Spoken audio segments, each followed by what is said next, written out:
Could many of our beliefs, perhaps all of our beliefs, just be unnecessary muscle tension? I heard something hard to swallow the other day from an Alexander Technique teacher, that all of our beliefs are just unnecessary muscle tension, that when we let go of that unnecessary tension, we let go of our beliefs. So I guess that's a belief too. So when you let go of this unnecessary muscle tension, perhaps you let go of that belief as well. I've always had strong beliefs that frequently change but were firmly held at the time and inflicted on others. I grew up an Australian Seventh-day Adventist preacher's kid, and I was in love with the civilizing mission of the English-speaking world.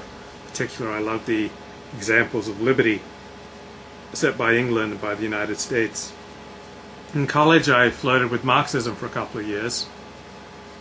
Then I converted to Judaism, which in some ways was a return to the best of my values from my childhood. So now my life is much about Alexander Technique, and the more I study it, the more easily I hold myself neutral in the Sturm und Drang of life. Now, I don't think that any of my fundamental beliefs have changed over the past 3 years of training in Alexander Technique.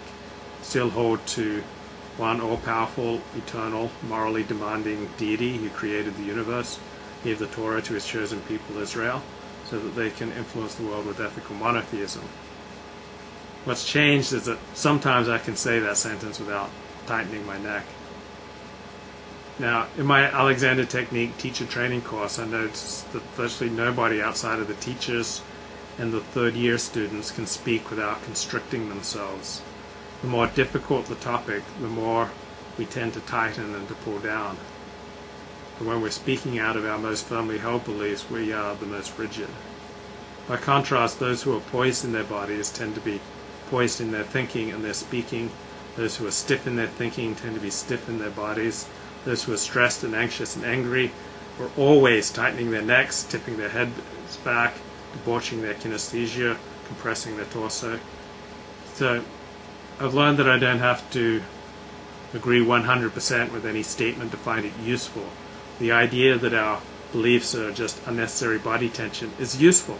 It allows me to pause as long as I want between a stimulus and a response, and that is freedom.